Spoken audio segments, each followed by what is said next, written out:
Ed se dedicó a lo que era el tema de la pintura, pero no pintaba paisajes, no pintaba personas, no, él pintaba casas embrujadas. No.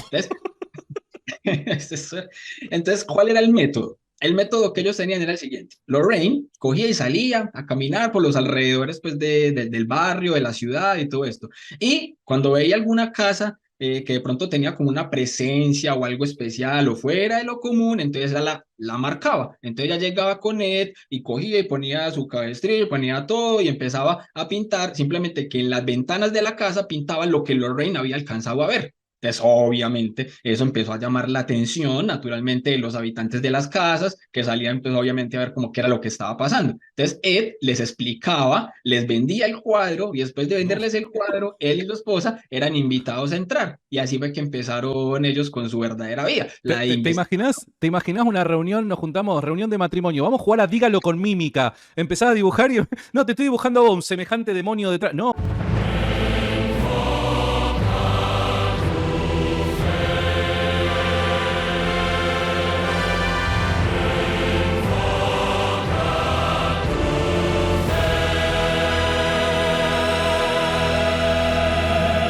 lo presentamos a mi buen amigo William Toro de Enfoca tu Fe. ¿Cómo estás, Will? Dios te bendiga. Gracias por estar. Muy bien, mi hermano, bien, gracias al Señor. Amigo, mira, acá tenemos un tema y los minutos que podemos tener de presente los quiero explotar al máximo. El Conjuro fue una película largada hace un par de años que estaba basada en hechos reales y ahí se nos presenta un matrimonio bastante llamativo que hasta que yo no me enteré de que verdaderamente estas personas existieron, la verdad es que me costó creerlo. Los Warren, ¿quiénes son los Warren, Will? Pues bueno, mi hermano, para que empecemos a entrarnos como en este tema, bueno, básicamente los Warren eran un matrimonio católico, fieles, consagrados, practicantes de nuestra Santa Iglesia Católica. Como muchos matrimonios, se conocieron de jovencitos, chico, le gusta a la chica, se conocen, se casan y viven felices hasta morir de viejitos. La cuestión con ellos, ¿cuál es? Que obviamente tenían una profesión un poco complicada y diferente a la de los demás. Eran investigadores de lo paranormal. Imagínate la nena, no sé si en realidad tuvieron una hija, en una película muestran que tienen una hija, y la nena viene con el novio a cenar a la casa, ¿no? Papá, mamá, les presento a mi novio, hola, y en medio de la charla, señor y señora Warren, ¿ustedes a qué se dedican? No, nosotros de vez en cuando nos encontramos con un par de demonios. O sea, la piba posiblemente muera en soledad, porque de verdad es muy complicado tener una familia así. ¿Cómo es esto de que eran católicos devotos? A ver, yo pensé en primera instancia al ver la película, digo, bueno, primero son personajes ficticios. Número dos, si está basado en hechos reales, probablemente estas personas no sean verdaderamente cristianas, si no puedan llegar a tener un trasfondo cultural cristiano, pero practican un tipo de espiritismo, algo por el estilo. ¿Cómo es que eran católicos? Claro, antes, bueno, me voy a adelantar un poquito a la historia porque ya te voy a contar bien todo, pero precisamente es el esposo de la hija de ellos el que administra hoy en día el Museo de los Warren. Ah, Eh, esto una familia particular. ¿Cómo empieza esto? Esto empieza en 1942. Ed Warren tenía 16 años, o sea, él se llamaba Ed Warren. Él tenía 16 años y trabajaba como acomodador en el teatro de donde él vivía, que es Bridgeport, eso queda en el estado de Connecticut. Entonces resulta que a él le gustaba la hija de una de las señoras que asistían al teatro y la hija de la señora se llamaba Lorraine Rita Moran. Entonces un día ellos dos estaban hablando y se dieron cuenta que tenían muchas cosas en común. Ellos estaban sentados en un café, ahí a la afuerita pues del cine, mientras la mamá de Lorraine los miraba y los vigilaba desde lejitos. Entonces Ed le contó a Lorraine de que desde que él nació, en la casa en la que él nació, estaba embrujada, que él tenía 6 años cuando por la noche las puertas del armario se le abrían solas, se veían caras como en la oscuridad que lo miraban, que le hacían gestos, que le susurraban cosas. Esto era a él que le estaba pasando. A él, Mira, sí, bien. eso le pasaba a él. Pero los papás de Ed no le creían. Entonces eso fue lo que lo fue volviendo a él un poco escéptico, porque resulta que él terminó siendo más escéptico que un berraco, ¿ya? Entonces, Lorraine, cuando le escuchó esto a él, ella lo que hizo fue sonreír y le dijo que a ella también le pasaban cosas desde pequeña. Por ejemplo, una de las anécdotas que ella más contaba era que ella estudiaba en un colegio católico de monjas donde ella veía luces en la gente, lo que en la nueva era muchas personas le llaman el aura. pero no era la... ¿Te imaginás una charla ahí en familia? Oh, mirá, nos conocimos. Sí, tenemos tantas cosas en común. Así como cuáles. No, ambos vemos demonios. No, una cosa. Sí, total. Total, entonces esa es la cuestión. O sea, Lorraine veía entonces luces y esto. Entonces un día Eso que precisamente dice la película, a ver, no quiero seguir un guión, quiero que sí, vaya una conversación, dale. hágale. Eso que veíamos en la película, que era que Lorraine era capaz de poder oír y ver cosas extrañas, es real, esto es verídico. Totalmente. Sí, lo que pasa es que Dios va dando dones. Hay personas, por ejemplo, que les ha dado el don de ser buenos comunicadores, como a un tal Santiago Alarcón. No, por Hay favor. otros que les ha dado el don, por ejemplo, de ser unos robots y memorizar Mm, datos y de todo, como un tal Dante Urbina, ¿cierto? claro. Pero hay otras personas a las que les ha dado, por ejemplo, el don de ser unos buenos confesores. Al Padre Pío, por ejemplo, tenía el Mm. tema de la bilocación, tuvo los estigmas. Y, por ejemplo, Lorraine tenía este don místico, obviamente, de poder ver espíritus, de poder ver una visión sobrenatural, podríamos llamarle. Ahora, te hago una pregunta. Una persona que no profesa la fe católica o antes de profesarla, ¿no? Después se termina convirtiendo al catolicismo, ¿puede ya también tener esta clase de dones? ¿Por qué te digo? Claro que Porque sí. hay personas que, no sé, que practican el oscurantismo, que practican ciertas religiones o creencias paganas, ¿no? Hechicería y cosas por el estilo, y dicen que también tienen esta clase de experiencias. Apartados de la Iglesia Católica, ¿también pueden vivir esta clase de experiencia, tener esta clase de dones? Claro, es que Dios hace llover sobre buenos y malos. Entonces, obviamente, los dones que Dios da, no dice, ah, este es católico, entonces a este sí le voy a dar dones y a los otros no. No, lo que pasa es que Dios nos da los dones. El tema es cómo nosotros los administramos, Ok. ¿ya? Entonces, hay personas, por ejemplo, un músico. Puede haber un músico muy bueno, Dios le dio ese talento, una belleza, pero resulta que se fue a cantar black metal satánico, ¿cierto? Con el don que tenía, entonces no lo supo utilizar y antes lo desvió completamente hacia las filas del enemigo. Pero resulta que se convierte y entonces ya ahora ese don lo perfecciona y lo que hace es cantar para el Señor. Entonces, Dios da los dones. El tema es nosotros cómo los administramos y de qué manera los usamos para el bien y el servicio de los demás. Bien, buenísimo. Entonces voy entendiendo. Ellos son chicos y ya veían esta clase de cosas. ¿Ellos ya eran católicos? ¿Venían de un trasfondo católico? Sí, los dos eran católicos desde pequeños, criados en familias católicas, súper devotas, de rosario todos los días, de comunión y a confesión constante. Entonces, bueno, resulta que ellos dos empiezan ya de novios, empiezan a salir, toda la cuestión, y llega la Segunda Guerra Mundial. Entonces, en la Segunda Guerra Mundial, a Ed lo mandan a las filas y es del frente de batalla, entonces ellos se escribían cartas en las que ellos hablaban como el futuro y trataban de entender el porqué de sus dones, ¿ya? Pero entonces resulta que poco después de que él estaba en la Segunda Guerra Mundial y todo esto, el barco donde él iba se hundió y él sobrevivió. Y entonces lo devolvieron a Bridgeport. O sea, no pasó casi que ni un año de él estar en guerra cuando lo devolvieron con un brazo encabestrillado y principios de pulmonía. Ok. Entonces resulta que se casaron teniendo 17 años y al poquito tiempo fue que tuvieron una hija que le pusieron de nombre Judy.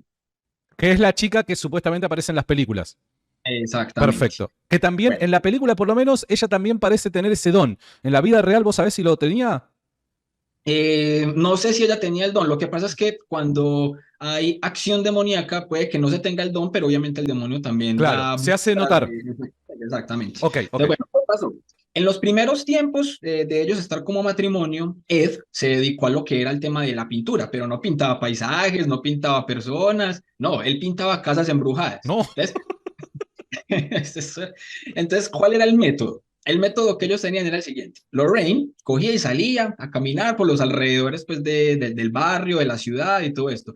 Y cuando veía alguna casa que de pronto tenía como una presencia o algo especial o fuera de lo común, entonces ella la marcaba. Entonces ella llegaba con Ed y cogía y ponía su cabestrillo, ponía todo y empezaba a pintar, simplemente que en las ventanas de la casa pintaba lo que Lorraine había alcanzado a ver. Entonces, obviamente, eso empezó a llamar la atención, naturalmente, de los habitantes de las casas, que salían, pues, obviamente, a ver cómo qué era lo que estaba pasando. Entonces, Ed les explicaba, les vendía el cuadro, y después de No. venderles el cuadro, él y su esposa eran invitados a entrar. Y así fue que empezaron ellos con su verdadera vida, la de investigación. Te imaginás una reunión, nos juntamos, reunión de matrimonio, vamos a jugar a Dígalo con mímica, empezás a dibujar y, no, te estoy dibujando a vos, un semejante demonio detrás, no, o sea, la verdad es que no conocía esta parte de la historia, y es así entonces como ellos empiezan a trabajar en equipo. Exactamente, entonces claro, ellos empiezan como investigadores de fenómenos, entre comillas, pues paranormales, e incursionan ahí como escritores y conferencistas. Pues de hecho, precisamente por los escritos de ellos y las conferencias era que provenía la mayoría de sus ganancias. ¿Por qué? Porque ellos no cobraban por atender obviamente los casos. Y eso es precisamente lo que hacen en 1952, que fundan la NESPR, que básicamente son las siglas de lo que es la Sociedad de la Investigación de Hechos Paranormales de Nueva Inglaterra. Era una entidad pues sin ánimo de lucro y no cobraba por sus servicios. Y aunque se llama así, de que dice que es para hechos paranormales, precisamente Ed fue el que sostuvo siempre que eso era un instituto teológico, ya que él decía que lo principal era el conocimiento de Dios y de la religión. Por ejemplo, yo no sabía ese dato. Cuando estaba precisamente como preparando algunas noticas y algo para este programa, obviamente me ayudó la persona que para mí, después de muchos sacerdotes, es como la que más sabe de este tema y es mi amada esposita, porque si alguien sabe de este tema, hermano, es mi esposa. Yo creo que si yo fuera un duro como Ed, seríamos los próximos Warren, pero como yo no soy como Ed, entonces no nos toca así. Ok, bien, entonces fundan esa organización sin fines de lucro.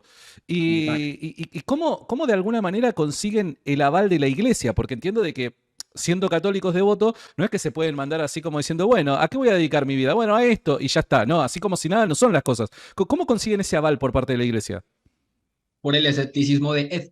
¿Por qué? Porque ellos no llegaban y entonces en todas las casas a las que visitaban, esto tiene un demonio, esto tiene un fantasma. No, resulta que Ed mismo decía, no hay nadie más escéptico que yo, ¿ya? Entonces lo primero que hacían era que cuando tomaban un caso, mandaban a los potenciales pacientes a consultas psiquiátricas. Entonces ya cuando no quedaba más opción y cuando ya todas las explicaciones racionales habían fracasado, ahí es cuando los Warren tomaban ya cámaras, equipos y todo esto. Obviamente eso no se iba a hacer esperar de que llegara a oídos de la iglesia, especialmente del párroco de su localidad. Y el párroco, obviamente, al ver la manera que ellos trabajaban, escalaba el caso. ¿Quién les dio el permiso a ellos? El obispo de esa época. Incluso me tomé el trabajo de averiguar quién fue el obispo para ver qué tan real fue este Oh, permiso y todo eso. Y fue el obispo Walter William Curtis, cualquiera lo puede buscar, y fue el obispo que les dio obviamente el aval a ellos después de que Ed tomara un curso de formación completa como demonólogo. Y en esa opa, época fue Ed Warren el único laico autorizado como demonólogo en Estados Unidos. opa, Porque opa, bombazo eso. normalmente a los laicos no se les autorizaba a tener como este tipo de cargos o de funciones. Bueno, Entonces, pero, el que estaba a ver, autorizado a llevar los casos era Ed. ok, ok, entonces, a ver, no es que se dejaban llevar por los rumores, se dice, yo, a ver, fui hace unos años atrás a visitar una ciudad muy linda acá en Buenos Aires llamada Miramar, y lo primero que hicimos cuando llegamos fue oír una extraña historia de una casa embrujada y todo el mundo decía que estaba embrujada, entonces, no es que se dejaban llevar por los rumores del barrio, de una población o de lo que me contó mi tía Marta, no, o sea, se dirigían ante ciertos rumores, se dirigían con una serie de pasos que nos permitían a nosotros objetivamente diferenciar de lo que podía llegar a ser una leyenda de la realidad, ¿no? O sea, primero habían estudios con personas calificadas en ciertas disciplinas, como médicos y cosas por el estilo, para aquellos que podían llegar a ver o sentir o oír cosas, y después obviamente venía el plano de lo paranormal. Exacto. Aunque la iglesia más bien le llama lo extraordinario. O Ok, sea, pasamos de lo ordinario a lo extraordinario. Por eso bien. ahorita hacen las comillas con el término paranormal, porque eso es un término que se ha acuñado últimamente en los temas de la parapsicología y todo ese tipo de cosas que la iglesia dice, no, eso no tiene nada que ver con la iglesia. Entonces, Ok, más bien el campo de lo extraordinario. Entonces, ¿qué ok, es lo que pasa? Claro, obviamente ellos se iban al tema racional para poder descartar toda la posibilidad de lo que pudiera estar ocurriendo. bien. Y eso es precisamente el método que utiliza la iglesia. Entonces, no es que los Warren, como muchas personas han dicho, o sea, hay dos extremos, los que dicen que ellos tenían permiso del Vaticano y trabajaban para el Papa y todo esto, no, ellos tenían permiso del obispo de Bridgeport, ¿ya? Ok, Y por eso, o sea, tenían aval de la iglesia, sí, porque los autorizó un obispo, claro. no es que tengan una carta expresa del Papa, no. Y también está el otro extremo, los que dicen que eso era mentira, que ellos no trabajaban para la iglesia, que lo que hacían era robar, no, para nada. Entonces, por eso hay que ver como bien la Ok, balanza. muy bueno, muy bueno, muy bueno eso. Y entonces, a ver, de repente, se encontraban con un caso. Ejemplo, no quiero hablar de ningún caso particular, pero simplemente para que la gente se refiera, el caso de Anabel, el más conocido por el cine, ¿no? Se encontraban con el caso de Anabel, ¿cómo era el procedimiento? Sabemos, primero, dirigían todo a los especialistas en diferentes disciplinas para descartar una explicación física, material, a lo que podría llegar a estar ocurriendo. Una vez descartado eso, ¿cómo era su proceder y de qué manera la iglesia estaba involucrada en su actuar? Bueno, precisamente el caso de Annabelle no es el más famoso, es el segundo más famoso. ¡Opa! De hecho, el caso más famoso de ellos es el de Amityville, que pasó fue en Nueva York, ¿ya? En este Ah, caso, ¿ese sobre es de los este, Warren? sí señor, Mirá, se hizo una película de eso. también se hizo película de ese precisamente. Entonces, ¿qué es lo que pasó, por ejemplo, en este caso de Amityville? Fue un joven de 23 años, se llamaba Ronald DeFeo, que asesinó a sus papás y asesinó a sus cuatro hermanos menores y fue condenado a 6 cadenas perpetuas. Un año después de ese asesinato, la familia Lutz compraron esa casa junto a sus 3 hijos y ellos sabían lo del crimen que había ocurrido ahí y aún así compraron la casa y fueron a vivir allá felices de la vida. Pero luego de un tiempo fue que ellos allá pues en la casa empezaron a suceder cosas extrañas, como que olores, voces, sonidos, puertas que se azotaban y especialmente un tema y era con un frío extremo, o sea, dentro de la misma casa un frío impresionante. Entonces por eso llamaron al padre Rey Pecoraro. O sea, ellos no llamaron de una a los Warren, llamaron fue a un sacerdote. Ok. Ese sacerdote fue el que sintió, o sea, cuando llegó a la casa se sintió mal y sintió que dijo escuchar como una voz que lo expulsaba de ahí. Y fue él quien contactó precisamente a los Warren para que fueran ellos a investigar. Ya obviamente tenían pues fama de que obviamente sus investigaciones y lo que hacían estaba bien hecho. Entonces, los Lutz dejaron esa casa y ahí fue cuando llegaron entonces los Warren y no solamente fueron ellos, ellos apenas fueron 2 de las 9 personas que investigaron esa casa. Entonces, claro, de esa casa es que surge una de las fotos más famosas de lo nuevamente, entre comillas, paranormal, y es la de un niño. Si vos, por ejemplo, buscas en este momento ahí en Google, foto niño de Amityville, ahí se va a ver una de las fotos más famosas de todo el campo de lo extraordinario de todo esto, y es un niño súper diabólico que aparece ahí como en una, bajando, terminando de bajar unas escaleras. A ver, pará. No, chabón, no había visto eso. Mi amor, te presento a mi sobrinito, ¿no? ¿Te querés matar? Pará. Dame un segundo, les voy a mostrar esto. A ver. Pará. Un segundo.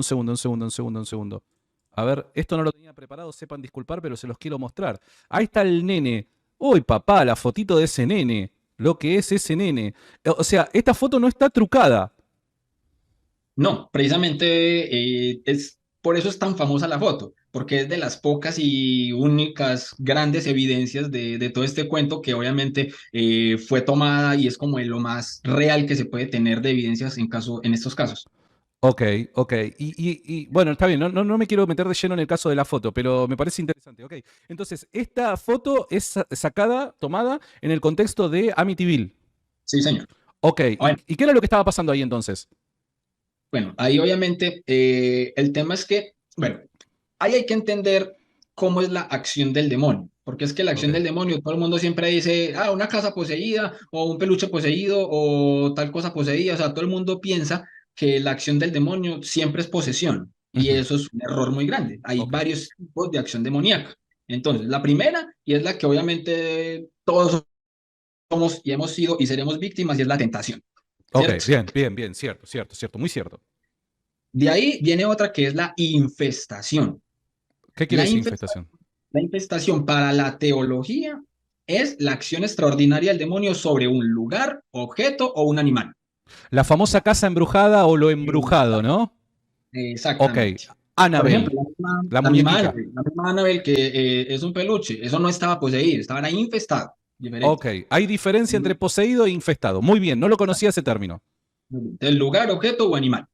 Luego sigue la obsesión. ¿Qué es la Obsesión. obsesión? La obsesión es una tentación ya muy extrema porque llega a tal grado en que una persona podría decir que queda como atrapada por la acción del demonio y ahí es donde empieza a sufrir acciones en contra de su voluntad, arrebatos de odio, de ira, dolores fuertes corporales, pensamientos obsesivos, desesperaciones, ideas suicidas, ese tipo de cosas. Eso todavía ni siquiera es posesión, eso es una obsesión. Ok, bien, buenísimo. Luego sigue la vejación. Ah, no, pero hay un montón de etapas. Yo no lo sabía. Mirá, esto no lo sabía. Fuera de broma, yo La entendía, gente, bueno, está poseído. poseído, ¿no? Todo claro, todo lo relacionado con poseído. Vejación. Vejación ya es un ataque directo del demonio a la salud de la persona. Ahí es cuando ya sí que apareció con rasguños, que, con golpes morados. Un caso, por ejemplo, muy bíblico de una vejación es el caso, por ejemplo, de Job. Job. ¿Por qué sería? No recuerdo la historia de Job para relacionarla de esta manera. A ver. Recuerda que el demonio le pidió permiso a Dios para poder atormentar de esta Sí, manera sí, a sí, Job. sí. Y a Job, También obviamente, podríamos decir que la mujer esa que estaba en la sinagoga con la mano toda enferma y que Jesús la sana cuando el demonio la deja de acechar, ¿no? Ese sería un caso también, ¿no? también sería un caso de vejación. Vejación. Bien, bien, buenísimo, lo entendí ahora. Listo. Y ahí sí, ya al final, la posesión. Ah, ok. Y Y la la posesión ya, posesión, o sea, la posesión es tal cual como lo vimos en esta última película. ¿Cómo es que se llamaba la película esta, la que tanto dio que hablar? la del demonio me hizo hacerlo. La del demonio qué? El demonio me obligó a hacerlo, algo así que también era Esta es pues la que como... estaba en la cárcel, ¿te acordás? ¿Cómo es que se llamaba esa película? Ah, Eh, Nefarious. Nefarious. O sea, ¿hay una buena representación de posesión demoníaca en esa película? Sí, señor, totalmente. Ok, ok.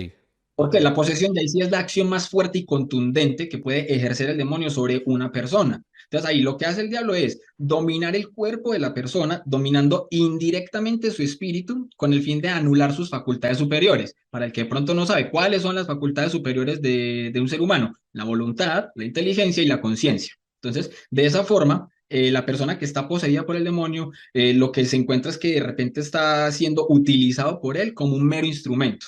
Ojo, pero también hay que recordar que el demonio lo que no puede tocar es el alma de la persona. Entonces lo que hace es que son como dos espíritus, o sea, el propio, el nuestro ser y el del demonio habitando en el mismo cuerpo y es el demonio el que está tomando el control. Entonces el demonio lo que no toca es el alma, pero sí toma control obviamente de esas facultades y del cuerpo de la persona. Entonces, a voluntad, a veces lo controla, a veces no. Entonces, por eso es tan complicado. Wow, wow. Bueno, conocimos ahora las, ¿cómo decimos? Etapas de posesión o actividad demoníaca, no sé cómo decirla. O sea, Pero sí y no lo no. sabía eso. O sea, sí y no. No necesariamente es que Ah, no para es alguien algo progresivo. poseído vaya en orden como progresivo. No, alguien puede quedar Ah, poseído de entrada, punto. ok. Pero se le dio a la entrada al demonio. O sea, usted, su cuerpo es una puerta, usted el que la puede abrir también. Entonces, pero cuando él ya es el demonio el que quiere trabajar a la persona, la empieza a trabajar porque va a ser más fácil la posesión luego de que psicológicamente ya está afectado. Entonces, por eso empieza con la infestación, donde entonces empieza a escuchar cosas en el lugar, las cosas se mueven, luego entonces la obsesión, entonces empieza a tener todo esto psicológico, la vejación. Entonces, lo que pasa es que se hace de manera progresiva para que el demonio le quede más fácil la posesión, pero no quiere decir que no pudiera hacerlo de entrada. Entiendo, entiendo, entiendo. Y ahí, en cualquiera de esas etapas, la Iglesia Católica tiene un proceder específico para liberar, así llamándolo, a la persona, ¿verdad? Y liberar, digo, con, Exactamente. entre comillas, no porque no crean la liberación, sino porque entiendo que hay etapas donde no necesita liberación la persona. Exacto, es que precisamente, porque a ver, cualquiera puede meterse a internet e investigar qué fue lo que pasó en cada una de las películas. Y entonces ahí está viene lo siguiente, todas las películas que han sacado sobre los Warren tienen una base real, pero solamente la base. Claro, es lo que yo estaba Ah, diciendo al principio. Está basada en hechos reales, pero no necesariamente es que esas cosas fueron las que ocurrió. total, o sea, es como ver The Chosen. Lo que Uno puede pasa, leer la Biblia. lo que pasa es que lo que vende, te soy honesto, cuando vos ves una película de exorcismo, lo que vende es ver entrar al sacerdote, que el sacerdote percibe algo que lo supera y se va rápidamente porque con eso a eso no lo puede combatir, ¿no? Entonces como que agranda el poder demoníaco y eso de alguna manera le suma a la película. Precisamente eso fue lo que pasó en Amityville. El sacerdote no pudo y le tocó fue simplemente llamar a alguien más. Pero Ah, ¿qué es eso lo que fue lo que pasa? pasó. Sí, el sacerdote obviamente escuchó algo que lo expulsaba de ahí, pero ¿qué es lo que pasa? Que es que ese sacerdote no tenía la exusía. Y ahí va a decir Santiago, ¿Qué ¡ah, es qué una es exusía? ¿Dónde consigo una de esas? exactamente, mi hermano? Entonces, ¿qué es la exusía? La exusía es la autoridad que Cristo le confirió a los apóstoles para expulsar demonios. Y los apóstoles, esa exusía, lo que hicieron fue conferírsela a los demás obispos en sucesión a ellos. Y lo que hacen los obispos, ahí sí ya ellos no la confieren al sacerdote exorcista. Ellos lo que hacen es delegar. O sea, Ok. todo obispo es exorcista porque tienen El el don. envío. ¿Ya? Desde que se nombra a alguien como obispo, tiene todas las facultades Bien. que el Señor, nuestro Señor Jesucristo le dio a los apóstoles cuando les dijo, cuando él sopló en ellos y les dio el poder de perdonar pecados, de expulsar demonios, de hacer el poder que tienen todos los obispos. Bien. Entonces, cuando un obispo nombra a un exorcista, lo que hace es delegar Bien. esa exusía. Entonces, no todos los sacerdotes tienen esa autoridad. La tenían antes del Concilio Vaticano II, pero precisamente por tanto abuso fue que la iglesia empezó a regular esa licencia, por así decirlo, esa licencia para dar órdenes al maligno. Entonces, sin esa autoridad, la lucha es desigual. O sea, Ahora, es una diferencia ontológica que es gigantesca. claro, entiendo y muy buena aclaración eso, cómo nos abrís la cabeza. Ahora, te hago otra pregunta, porque también yo he visto que en las iglesias evangélicas dicen que hay una verdadera, ¿cómo decirlo?, liberación, ¿no? De posesiones y cosas por el estilo. ¿Qué dirías al respecto? ¿Qué es lo que pasa realmente en las iglesias evangélicas? Listo. Hay otros dos términos. Hoy ha sido Perdón el que nos día. fuimos un toque del tema central, pero me parece vital porque esto nos ayuda a entender mejor todos estos puntos a nosotros que quizás no los conocíamos. Claro, es que por eso decía, o sea, cualquiera se puede meter a Google e investigar la historia de las Bien. películas. Va a ver una base y va a poder ver lo otro y va a poder ver la película si quiere. Pero con estos datos que estamos dando en este momento, a la hora de investigar y ver ese tipo de cosas, ya se van a poder comprender mucho mejor y mucho más si se está haciendo desde lo que es el depósito de la fe, desde la ortodoxia de Entiendo. nuestra católica. Entonces, hay otros dos términos, como te decía, hoy ha sido el día de los términos. Hay otros dos términos que son deprecar y el otro que es imprecar. Entonces, ¿qué es lo que puede hacer un laico? Alguien que no es exorcista. El laico lo que puede hacer es deprecar. Ok. Entonces, ¿qué es deprecar? De, que significa baja o bajar, y prexis, que es de orar. Entonces, es orar para que baje el auxilio divino. Eso lo podemos hacer todos Opa, nosotros. Pedir a opa. Dios que nos ayude para, obviamente, tener el auxilio divino y poder, inclusive, expulsar el demonio. Pero no somos nosotros, no tenemos esa exusía, esa autoridad. Entonces, lo que lo hace es el Señor o la Virgen María o los santos, que obviamente también van a tener esta autoridad. Entonces, nosotros pedimos esa asistencia divina. El otro término es imprecar, y eso solo lo hace el exorcista, ¿ya? Imprecar es que im viene de acción o combate. Entonces, eso es la oración de combate, es la oración exorcística. Entonces, lo que vos me preguntabas de qué puede ocurrir también en denominaciones protestantes. Dios es libérrimo. Quiere decir que Dios actúa con total libertad por la ley de la caridad y de la misericordia. Así que incluso hay casos donde por real necesidad Dios en grupos de oración, denominaciones protestantes, grupos carismáticos, sacerdotes sin licencia o laicos que han sido de pronto imprudentes, Dios puede actuar. No quita lo ilícito, pero Dios puede actuar porque es un momento de necesidad y Dios puede actuar ahí. Bien, buenísimo, buenísimo. Yo he tenido varias experiencias con personas realmente posesas, nada de show, gente que de verdad, o sea, le he contado en varias oportunidades a las historias, por eso te preguntaba. Entonces, para volver al tema de los... Más. Sí, perdón. Es más, para el que quiera, puede buscar, por ejemplo, en Internet una instrucción magisterial de la Congregación para la Doctrina de la Fe, redactada por Joseph Ratzinger antes de ser el Papa Benedicto XVI, y se llamaba Carta a los Obispos del Lugar. Eso fue en 1985, y en esta es donde prohíbe el exorcismo de León XIII o de oraciones exorcísticas a los laicos de hacer oraciones imprecativas, solamente delegadas a los exorcistas. Hay una prohibición al laico a poder hacer ese tipo de oraciones. Mirá qué interesante, qué interesante, yo estoy aprendiendo muchísimo. Ahora, volvamos al tema de los Warren entonces, habiendo entendido todo este actuar, todos estos términos y demás. Bueno, tenemos el caso de Amityville, el más famoso, tenemos el caso de Annabelle, tenemos casos que realmente los hayan puesto en una situación así incómoda, o ¿por qué te digo esto? Te pregunto porque por lo general, y entiendo que en las películas lo que se busca es lo que vende, por lo general, o sea, el demonio cuando posee a alguien, el sacerdote no puede hacer nada, no pueden hacer nada con oraciones, no sé, porque el demonio supera con creces la fuerza y la potencia que pueden llegar a tener sus oponentes, ¿no? De alguna manera, ¿esto es real? ¿Pasa realmente donde el demonio lo supera? Claro que sí, totalmente. Por ejemplo, en el caso de Los Perron, que es de donde sacaron también, por ejemplo, una película para El Conjuro, donde, donde está el tema de lo de la bruja que se colgó afuera de la casa y esto. La de la Eh, horcada, ¿Cómo? la horcada, la que se había ahorcado en el árbol. Sí, señor. Eso es Ahí real, lo del árbol y la horcada es real. sí y no, o sea, hay dentro de esa historia sí hay muchos datos que han sido como inconclusos, porque aunque ellos tienen algo que se llama el expediente Warren, ellos no daban como los datos completos de todo, porque es que también hay un tema de, ah, bueno, esto lo estamos haciendo también por servicio a Dios, a la Claro, iglesia, estaban bajo una jurisdicción, entonces tampoco podían estar obviamente sacando todo para el amarillismo y el claro, placer de todo el mundo, pues vea, sáciense, no. Entonces, totalmente. es más, hay algo que dijeron, por ejemplo, que cuando Ed Warren murió, entonces salieron más de uno a decir, ay, no, es que lo que Ed nos decía es, vea, tomen este pedacito y agréguele ya lo que usted quiera para que pueda dar miedo. Puede que sí o puede que no, o sea, no creo que haya sido con esas palabras. El tema de los Warren pueden haber dado como un contexto Claro, general, entiendo. y obviamente los que van a producir las películas le van a meter lo que quieran. Bien, buenísimo. Entiendo y comparto. Ahora, entonces, hay situaciones donde podemos esperar de que el demonio de alguna manera se imponga sobre las circunstancias. Sí, por ejemplo, el caso de, saliendo un poquito de los Warren, por ejemplo, el caso del exorcismo de Emily Rose, de Anneliese Mitchell, que precisamente ella en este momento está en proceso de beatificación, ¡Opa! pero ella murió estando poseída. Qué locura eso, ¿no? O sea, estaría 10 horas charlando con vos de este tema.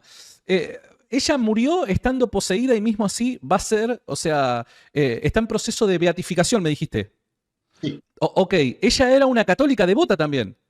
totalmente. Lo que Ahora, pasa es que, como te dije, el demonio no puede tocar el alma y Dios sí puede hablar al alma. pero a ver, yo te hago esta pregunta, Will, te me quedaste Entonces yo lo que congelado. hice en Ahí ese está. momento fue poner con intercesión a la Virgen María, que se Perdón, te me ya, ahí está. congelaste un instante, te me congelaste un instante.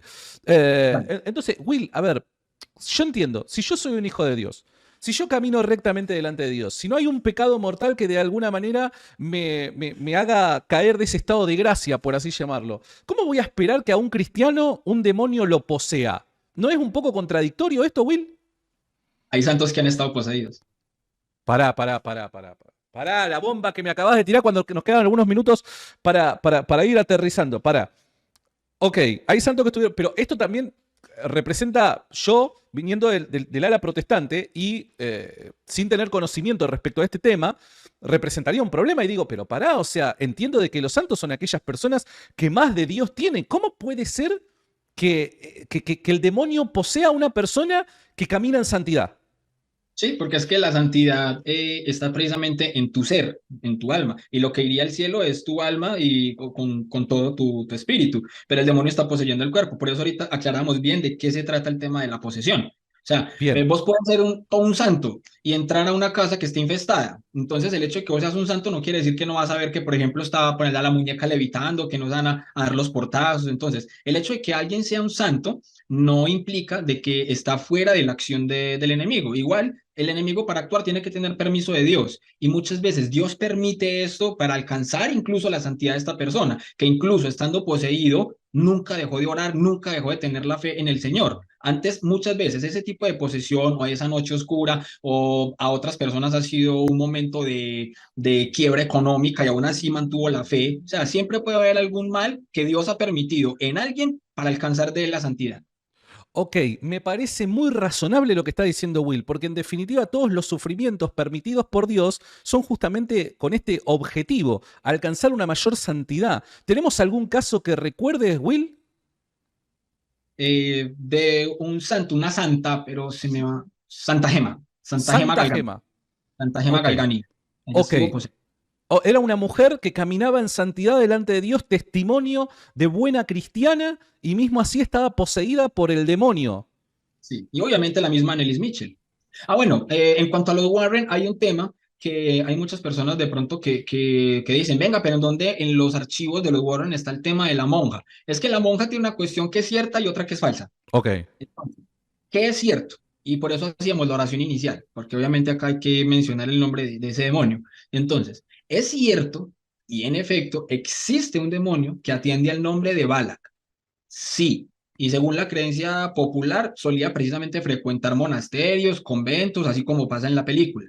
Lo que es falso es que ese demonio nunca ha sido descrito como una monja, ni ok, siquiera como una mujer. O sea, hay un libro ocultista, incluso yo lo tuve y lo utilicé un tiempo, es un libro ocultista de demonología que se llama La llave menor de Salomón.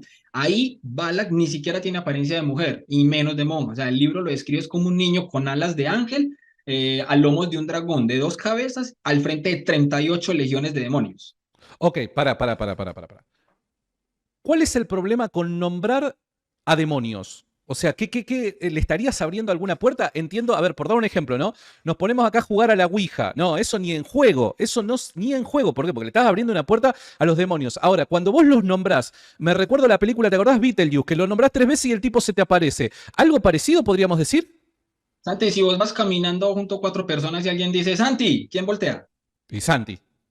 Exacto. Entonces el nombre es importante, mi hermano, así como cuando llamamos, por ejemplo, a la intercesión de un santo. Bien. Entonces, lo mismo, los demonios no juegan a los dados tampoco. Es más, cuando alguien dice, ay, yo lo voy a hacer charlando de mentiritas, para el demonio no es de mentiras. Entonces, cuando alguien trata de jugar a la ouija, el demonio se lo toma en serio. Entonces, vos lo que Muy estás bien. es causando consecuencias espirituales. Esto lo ignoraba, no el tema de la Ouija, sino el tema de los nombres de los demonios, el nombrarlos y demás, que no es cosa menor. Eso lo ignoraba. Mirá, mirá qué interesante que es. Interesante porque hoy por hoy, también, más allá de la ignorancia que uno puede tener, que yo hasta hace 5 minutos formaba parte de ese grupo, uno también hoy por hoy es como que esto lo toma a menos, ¿no? Por el nivel de escepticismo que hay aún dentro de las comunidades cristianas.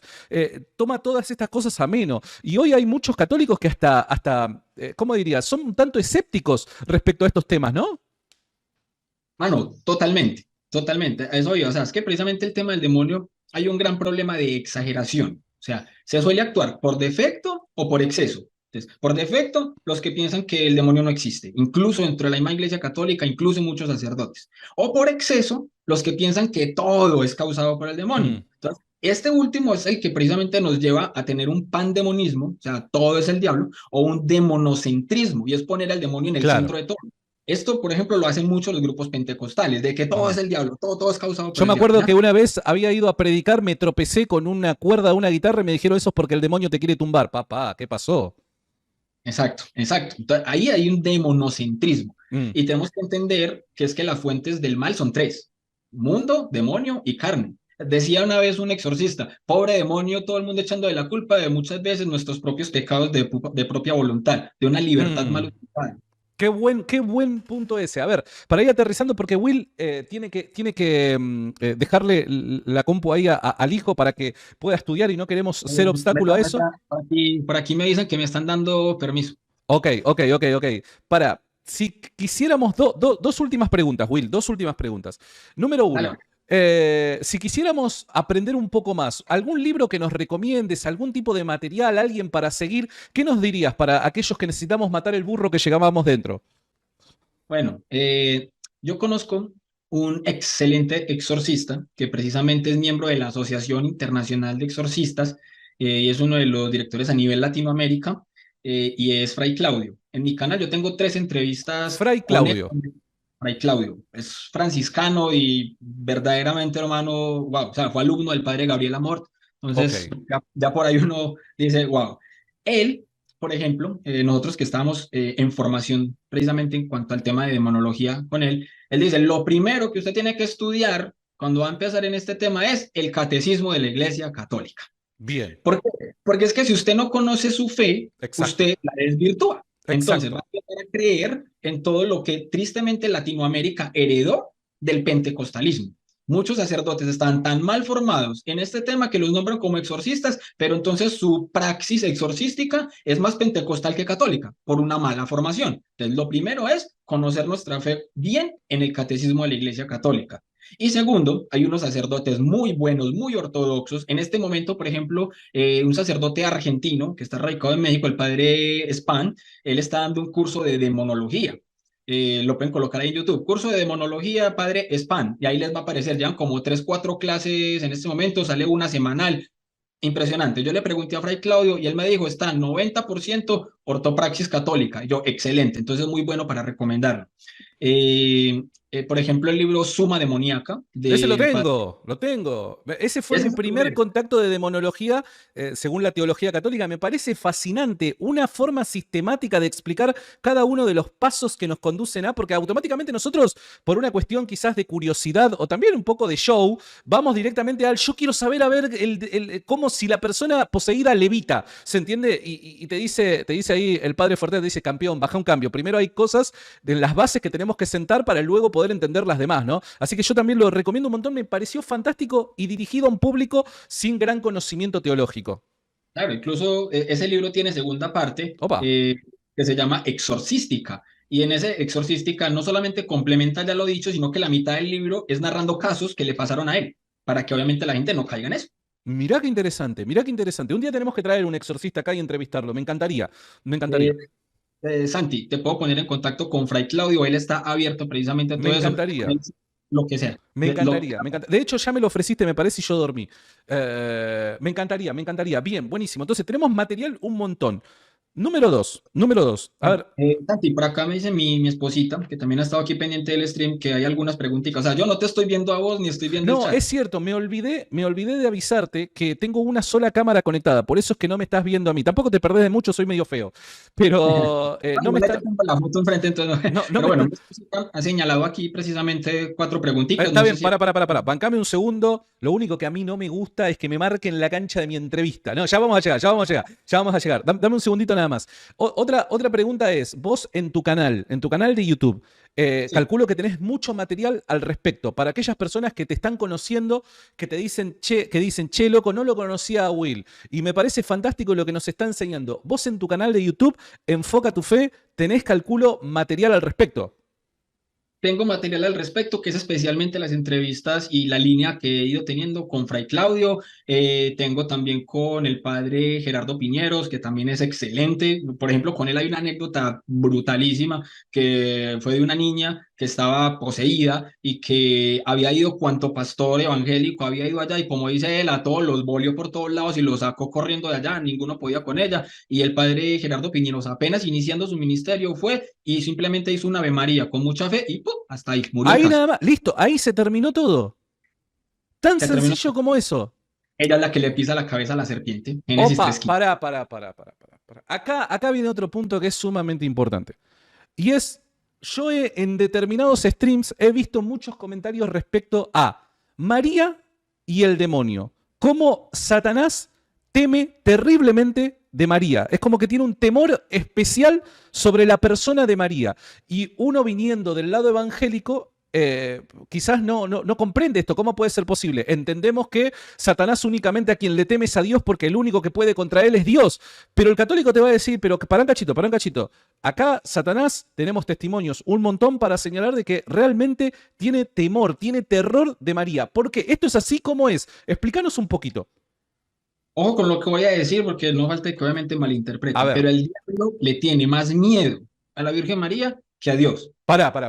Eso lo tenés que explicar porque ya veo que te van a recortar y van a salir en 27 canales de YouTube diciendo, estos católicos ahora sí idolatría porque le dan más poder a María que al propio Dios. Explícame bien eso, qué es lo que querés decir. Claro, es que el diablo sabe que si Dios quiere, con un chasquido de dedos, él tranquilamente deja de existir. Pero el demonio no solamente le tiene miedo a María por la autoridad que Dios le ha dado, sino por la condición de la naturaleza de la Virgen María, porque es una criatura la que tiene más poder que él. Entonces eso a él le atemoriza por completo. Ok, bien. Entonces, en el sentido de como criatura, el tener más poder que él es lo que le causa tanto temor. Claro, porque es que la Virgen María ha estado oculta a los ojos del demonio incluso en el momento de su concepción. Por eso es inmaculada, por eso es sin pecado original. Entonces el demonio nunca ha podido tener acceso a la Virgen María de ninguna manera. Entonces no solamente la Mm. odia, sino que le tiene rabia. Y en muchos exorcismos él mismo lo ha confesado. Pará, De que pará, pará, pará. No, pará. Me estás tirando una de bombas. ¿Cómo es eso que los mismos... A ver, yo también tengo que ser honesto con él. A mí me parece que el caso de los exorcismos es un caso que puede ser utilizado fuertemente como un caso apologético. ¿Por qué? Porque es un caso real y de reacción, o sea, hay una reacción por parte del poseso que requiere una explicación. ¿Por qué el poseso reacciona de forma tan negativa ante cierta simbología cristiana? ¿Por qué el poseso reacciona de forma tan negativa al nombrar ciertos nombres, como el de Jesús y en este caso particular el de María? Entonces, si para nosotros es un buen caso señalar que si hay un poseso y al nombrarle a Jesús o mostrarle una cruz de Cristo, ese poseso reacciona de forma negativa, como queriendo de alguna manera alejarse de ello, porque le causa horror, terror, temor, o llámese como se le llame, el caso de María también debería tener la misma fuerza. ¿Por qué? ¿Cuál es la razón por la que un poseso reacciona de forma tan negativa al ser nombrada la Virgen María? porque el demonio tiene memoria. Memoria, para. ¿Qué es lo que pasa? Tiene Cuando usted memoria quiere decir que hubo un hecho histórico pasado que en la figura de la Virgen María lo remonta a eso.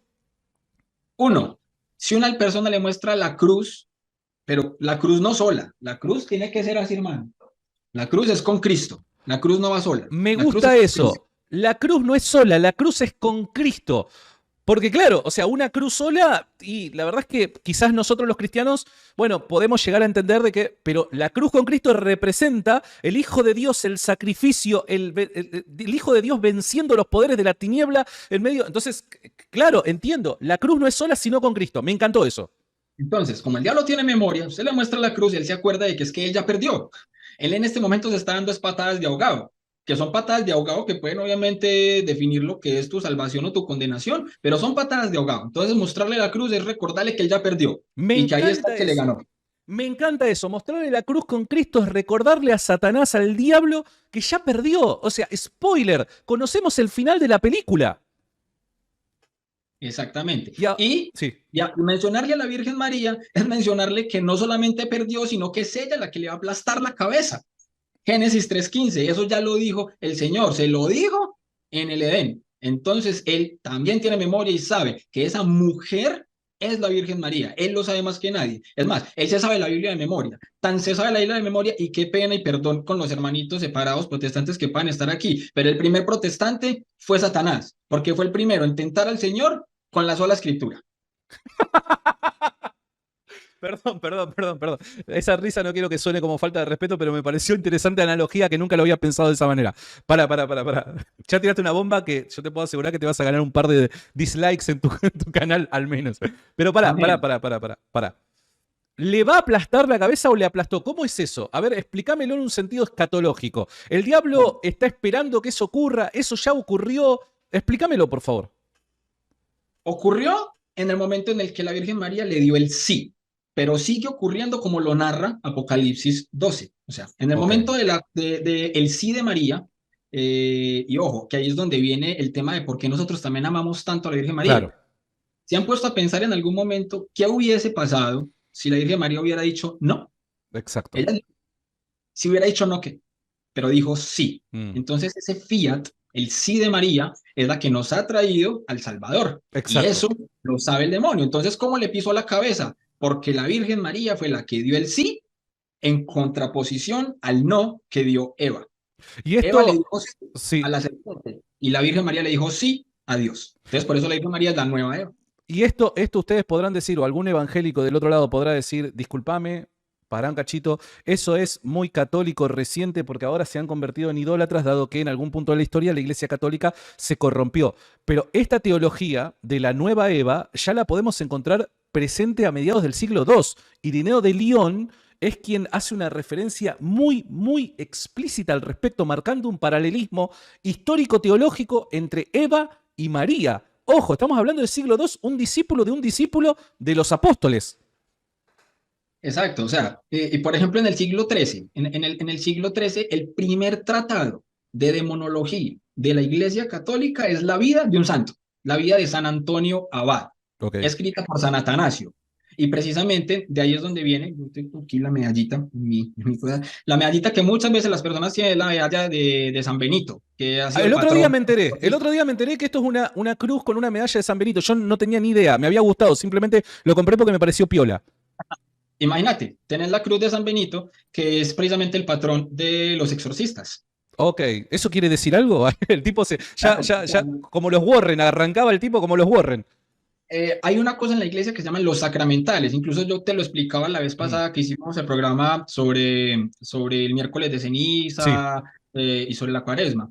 Los sacramentales. Entonces, los sacramentales también tenemos el agua bendita, el aceite exorcizado y tenemos algunos objetos de fe que obviamente la iglesia ha definido como sacramentales e instrumentos y herramientas en el combate espiritual. Y además de uno dirá, ah, pero eso es invento de la iglesia. No, también es bíblico. Es claro. que Jesús dijo en Lucas 10:16, el que a ustedes escucha, a mí escucha. Y también les dijo en Mateo 18:18 que lo que aten en la tierra queda atado en el cielo, ¿cierto? Entonces eso es autoridad. Entonces la iglesia con su autoridad ha definido que hay unos objetos sagrados que tienen poder para el combate espiritual. O Mm, sea, Dios no nos ha dejado solos en este combate. Usted no va a tener todos los días un obispo al lado para que esté haciendo mm, imprecación y exorcística o un exorcista al lado. Entonces uno puede tener también estos elementos. Lo que pasa es que hay personas que tristemente las han utilizado como si fueran amuletos y no claro. son amuletos, son sacramentales. Y en un combate espiritual gana el que tenga más fe.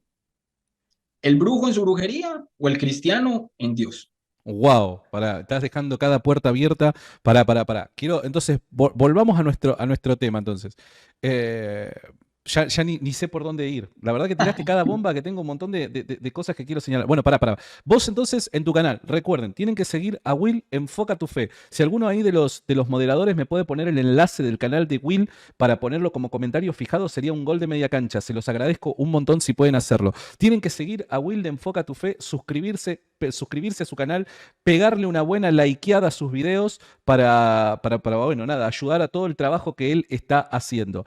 Ahora sí, bueno, vos habías dicho que tu esposa te había señalado algunas preguntas que consideraban importantes, interesantes para poder responder. A ver, Claro que señalárnoslas, sí. ¿cuáles son, por favor? Bueno, entonces por acá me dice mi esposita que hay una pregunta de Dulce Ríos, que Dulce dice, Ríos, le mandamos un abrazo enorme a Dulce Ríos. No sé quién es, pero le mandamos un abrazo.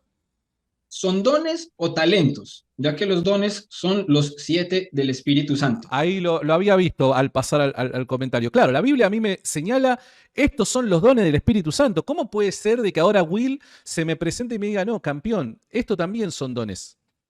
Claro, lo que pasa es que el Espíritu Santo nos está dando a nosotros 7 dones, pero Dios no solamente es Espíritu Santo, Dios también es Padre y Dios también es Hijo. Entonces Dios derrama impresionantemente dones. Por ejemplo, la Virgen María es la llena de gracia, ella es la administradora de todas las gracias y al ser la administradora de todas las gracias, también recibimos gracias especiales de la Virgen María y en este caso esos dones, que también va en consonancia con la parábola de los talentos. Esos dones Bien. también los podemos llamar como talentos. Ahora el tema es cómo los vamos a administrar. ¿Los vamos a esconder como el que tenía una sola moneda o los vamos a invertir para ganar el 100%? Bien, bien, buenísimo. Me encantó, me encantó.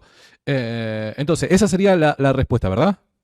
Sí, señor. Bien, vamos a Bueno, la siguiente. Brian Gallardo Brian Gallardo. Ahí de vez en cuando aparece Brian. Sí, a ver, ¿qué habrá preguntado Brian Gallardo? dice, ¿los demonios se asustan al ver una cruz de madera o es solo en las películas?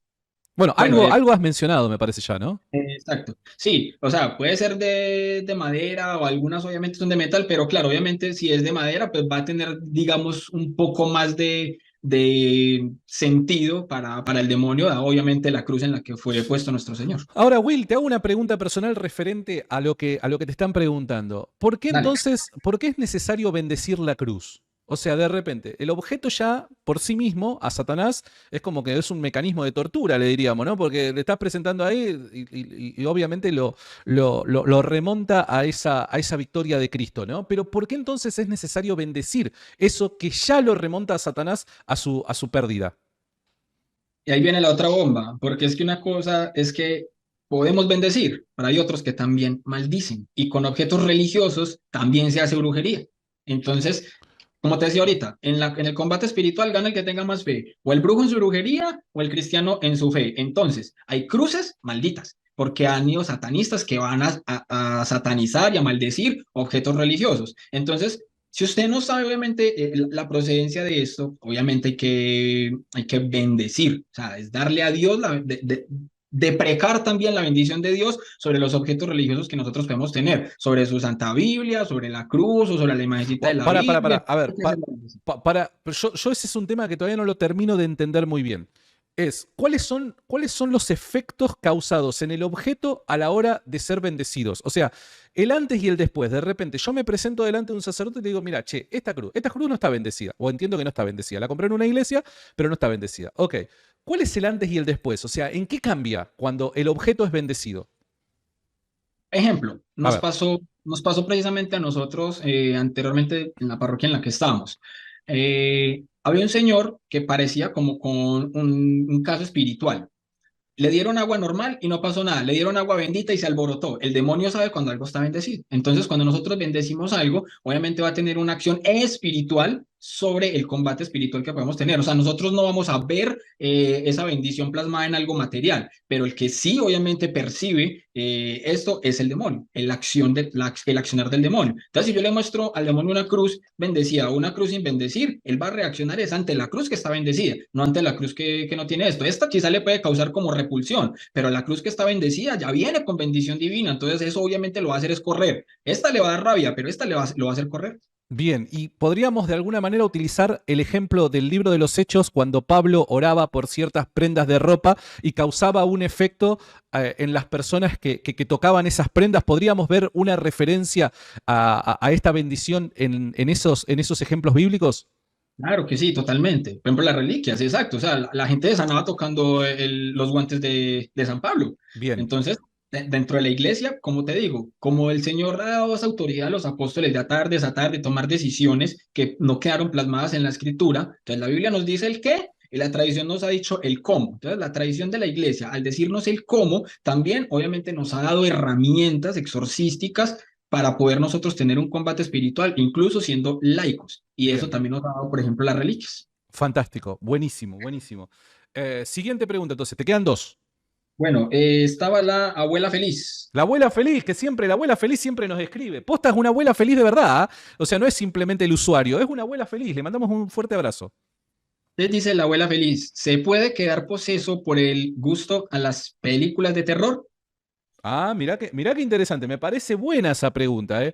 Yo soy una persona a la que le gustan las películas de terror, pero siempre y cuando lo vea acompañado a las 12 del mediodía con las ventanas abiertas y un gran sol, ¿se entiende? O sea, no te voy al cine a ver una película de terror ni que me paguen a mí. Muy bien, entonces aquí hay dos cosas. La primera, ¿es pecado ver películas de terror? No. ¿Se puede? Sí, pero entonces hay que entender lo siguiente. Si usted va a ver una película de terror, lo primero que tiene que hacer es lo que hicimos antes de iniciar ese stream, oración. Haga el término que aprendimos hoy, deprecar. Entonces, pídale a Dios la asistencia que Mm, cubra ese momento donde usted va a estar y que antes lo que usted va a ver en esa película incluso le pueda también servir de formación y de alimento espiritual, porque sabemos que también estamos en un combate espiritual y nosotros no conocemos del demonio por querer conocer de él en sí mismo, sino porque obviamente en el combate hay que conocer al enemigo. Eso es una ley universal de la guerra. Conoce a tu enemigo para poder combatir contra él, ¿cierto? Entonces, oramos bien. para poder ver también películas de terror. Y segundo, haga una búsqueda ligera, por ejemplo, de textos, primero, de qué se trata bien la película. ¿Por qué? Porque no toda película de terror es bueno verla. Ahí es donde viene Claro. el punto. Hay algunas películas que la iglesia, por ejemplo, no es del Vaticano con documentos oficiales, pero sí hay algunos obispos así que han dicho, bueno, estas películas son recomendables, son buenas y pueden incluso instruir al laico en los temas de fe. Pero hay otras películas de Ejemplo, terror, Nefarius. ejemplo, Nefarious es muy buena, totalmente. Bien. Las del Conjuro de los Warren también son muy Son buenas. buenas películas pese a que no describan detalladamente los hechos tal y como ocurrieron, son buenas películas. Exacto. Bien. El rito es espectacular. El rito, la de Anthony Hopkins creo que es, ¿no? El rito es Ok, espectacular. la voy a ver, la voy a ver. Mi esposa ahora me va a decir, loco, descargate el rito, me va a decir. Totalmente. Hay una que no he visto una opinión todavía de algún sacerdote, pero que a mí mi esposita me pegó un jalón de orejas impresionante con esa película. Y es una que habían sacado sobre la Virgen María, que es Ruega por nosotros. Se Ah, llama. sí, sí, sí. O sea, el título lo conozco, no la vi a la película. Yo, yo caí precisamente en el sesgo visual. ¿Y yo qué vi? Vi una portada donde aparecía como la Virgen María, con una imagen así como de demonio y todo eso. Y yo, no, ¿qué es eso tan horrible? La Virgencita, no sé qué, la película debe ser feísima. Y mi esposa me dijo, amor, ojo, las apariencias, esa película es buena. Y claro, quité ese sesgo, le hice caso a mi esposita, la vimos y a película para catequizar al católico. Opa, ¿Por qué? ruega por nosotros. Película que hay que, habría o es recomendable ver, ¿no? Porque, Claro.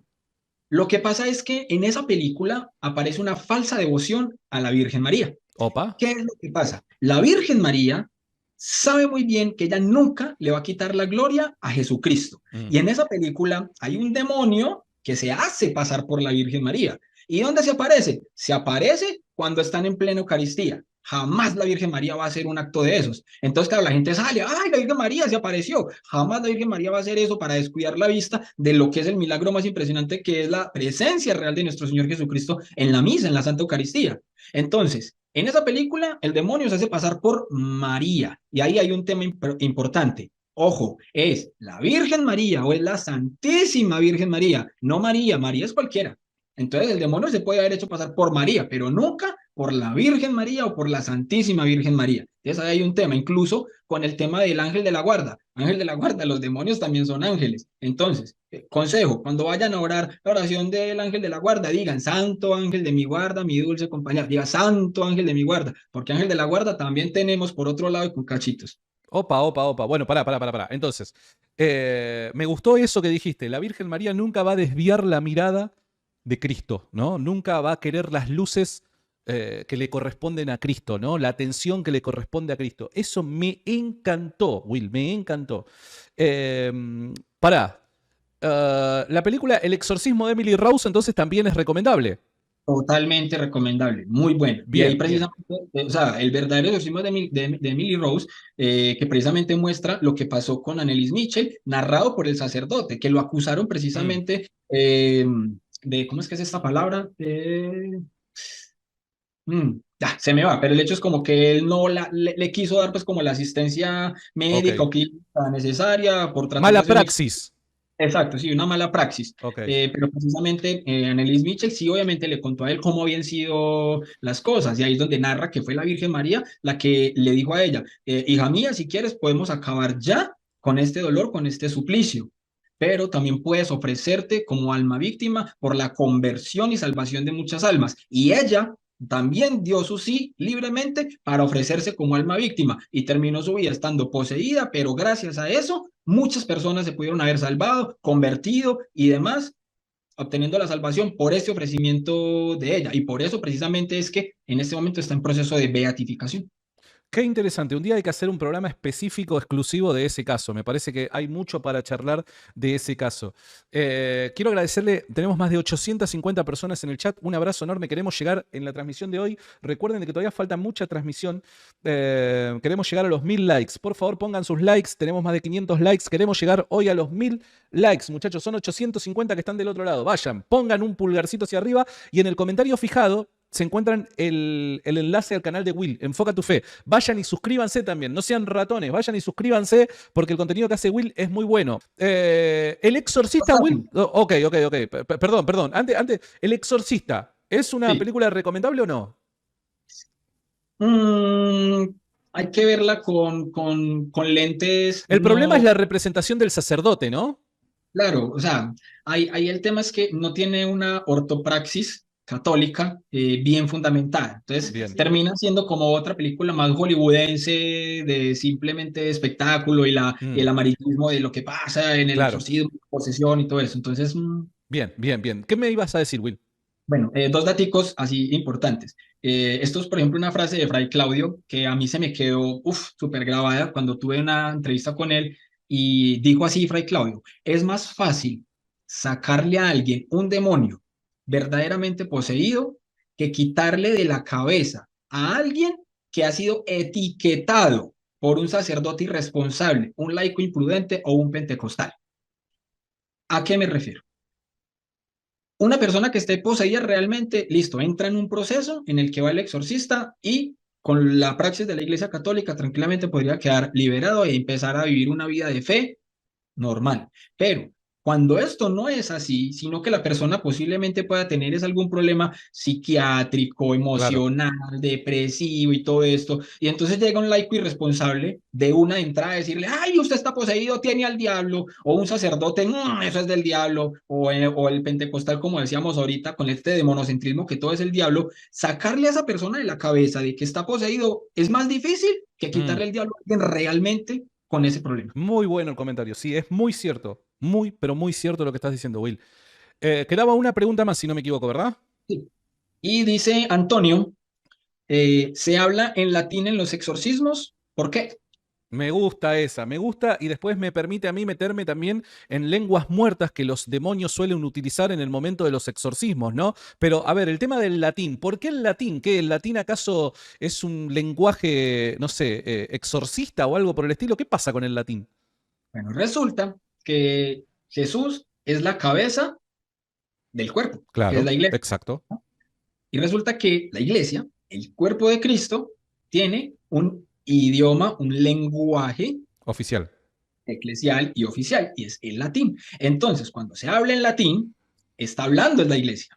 Entonces, hay una parte brutal del exorcismo donde el sacerdote dice, teme en mí, no al hombre, sino al ministro. Teme en mí a la imago Dei, es decir, a Mm, la imagen de Cristo en mí. sí. Entonces, cuando el que está hablando es Cristo, in persona Christi, es decir, el sacerdote in persona Christi, entonces el que está hablando es Cristo a través de la iglesia. Y si el lenguaje oficial de la iglesia es el latín, el demonio lo va a interpretar, es como quien le está hablando es Cristo. Entiendo. Me gusta mucho eso de in persona Christi. ¿Cómo es eso? Porque también lo podemos encontrar en el sacramento de la confesión, ¿no? O sea, el sacerdote termina siendo no simplemente de forma simbólica un representante de, no, sino que hay un actuar real de Cristo en la persona de o a través de, como instrumento, ¿verdad? Sí, totalmente, Santi. El mismo San Pablo lo dice. En nombre de Cristo les rogamos, déjese reconciliar con Dios. Eso está en 2 Corintios 5:20. De ahí viene el in persona Mm, Christi. ¿Qué está diciendo San Pablo? Déjense reconciliar. O sea, el perdón de los pecados. Por ejemplo, esta cita también aplica para el tema de la confesión. ¿Qué le está diciendo San claro. Pablo? Usted viene y se confiesa conmigo, déjese reconciliar por Dios, pero ¿con quién está hablando? Está hablando conmigo. Entonces, en nombre de Cristo les rogamos, déjense Mm, reconciliar con Dios. Cuando San Pablo le está diciendo déjense, no está diciendo que Cristo va a venir y le va a decir te perdono. Está diciendo déjense, o sea, yo le voy a dar a sí. usted algo que Dios me dio a mí, ¿ya? Entonces, en nombre de Cristo les rogamos, déjense reconciliar con Dios. San Pablo es el que está dando las pautas para ese in persona Christi. El otro día veíamos en los padres apostólicos, Ignacio de Antioquía, que es discípulo de Pedro y Pablo, que él entendía que reconciliarse con Cristo es equivalente a reconciliarse con la iglesia. No puede existir la idea de reconciliarse con Cristo sin reconciliarse con la iglesia, porque si no estarían desvinculado Cristo de su cuerpo, ¿no? La cabeza estaría desvinculada de su cuerpo y eso es una total tontería, ¿no? Claro. Me parece muy interesante eso. Claro, es que fíjate, Santi, que por ejemplo, una de las 5 solas es el solo Cristo, ¿cierto? Sí, Las llamadas 5 solas, el exacto. solo Cristo. Pues bien, nosotros no decimos solo Cristo, nosotros decimos todo Cristo, Mm. porque es que Cristo no está solo.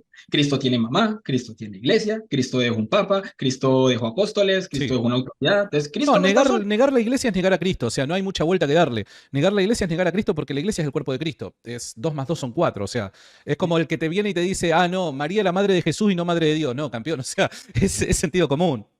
Exacto, totalmente. Así Bueno, es. entonces, para ya ir despidiéndonos, el tema de las lenguas muertas en las posesiones.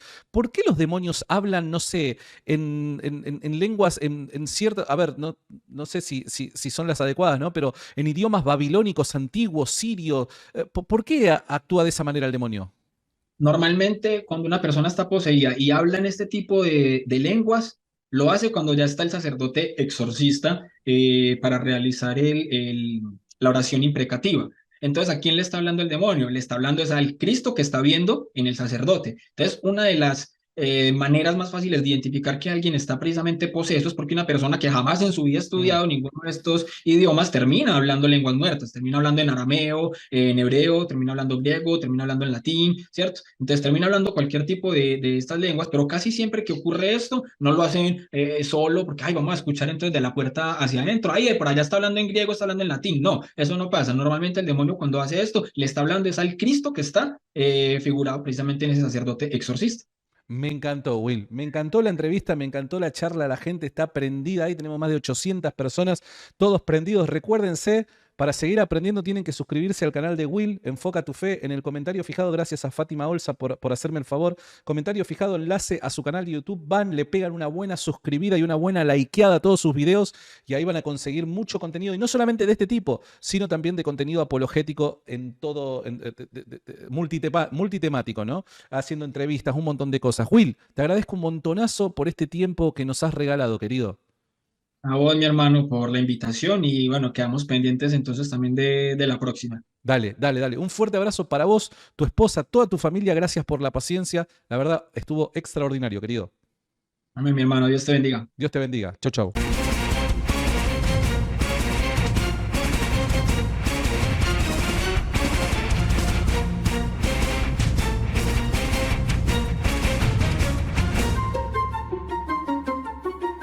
Hubo una batalla en el cielo, San Miguel Arcángel y su ejército, el demonio al infierno, lucharon feroz hasta vencerlo.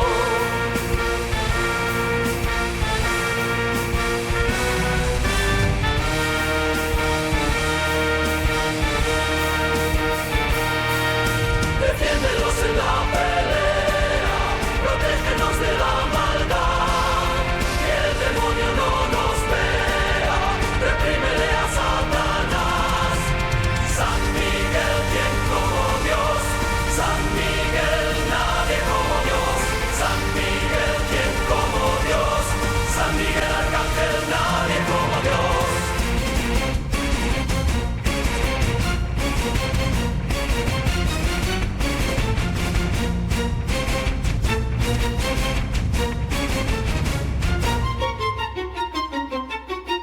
Príncipe de la milicia celestial, armado del poder, divino tu nombre, hoy alzamos con la voz gritando fuerte, ¿quién como Dios?